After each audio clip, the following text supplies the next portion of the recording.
I hope your faith is increasing as you watch this series on abounding faith. I'm going to give you this one here. When we started the church in '93, of course, I had Marvin and Jamie. They were 10 and 12 at that time, and we homeschooled them for 2 years, and then, it was right 2 years. And I decided, I wanted a Christian school. Now, I got advice from different people, and they told me the church was too young. The church had started in October '93, and here I'm going to start a school in September '95. Not quite 2 years into starting a church, I'm starting this Christian school, and so. But I really did believe that God wanted me to do that, and He began to speak to my heart. And so we started the Christian school. I called a man in St. Louis, a man by the name of Ed Neiman, and I asked Brother Neiman, I said, Brother Neiman, would you come and work for me and help me start a school? And he did that. God spoke to him, gave him a word to come, and he did. And we opened the school up, and at that time we started the school charging $100 a month. It wasn't but a few months into it, I came out of the post office, and there was one of our brand new converts, members of our church, that his children were put in our school. And I noticed that he turned, and he literally walked into some bushes and hid behind some bushes when he saw me. And I walked by him. I didn't even let him know I saw him. And I got back to the office, and I told my wife what happened. She said, "Well, I think what the problem is, he's losing his job or something. He doesn't have the money. He can't pay the $100 a month." And so I went to my office. I began to pray about that, and God spoke to my heart and said, "Do you want to be a bill collector or do you want to be a pastor?" And I said, "I want to be a pastor."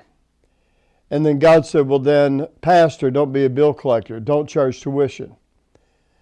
And so I went to my school administrator immediately, and I said, "What do you think about us running the school without any tuition?" And he was radical. He said, "I'm in. I can go with you." It was that quick. He said, I'm with you." And we decided that we would not do fundraisers. We wouldn't sell candy bars. We wouldn't sell pizzas. And I'm not saying if a church does that or a school does that they're in the wrong. I'm telling you what God told us to do. Because God tells people to do different things. And we don't all have to be alike. And so we began the school really virtually just a few months into it. We took all the tuition away. Here we are. Listen, 27 years later, the school's been operating without tuition. I remember I was sharing this at a church one night, how that God was providing without tuition.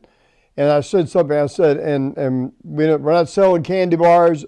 I noticed the pastor in the back, he was like giving me that cutthroat look, going across his throat, like, be quiet. And so I stopped. After church was over, we went outside, and there was a big truck sitting out there with a sign on it, Hershey bars. And he said, "You just killed my candy bar sales." And I said, "I didn't mean to." He said, "No, you know what?" He said, "It's true." He said, "God spoke to my heart."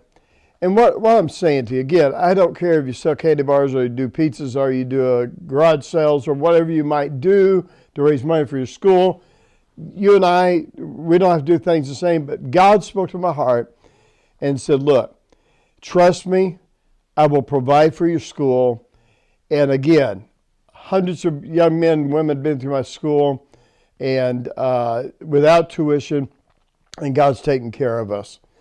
And maybe, when you go back and you look at George Mueller never charged. He took in 10,000 orphans in his lifetime and took care of them, gave them clothing, fed them. God fed them.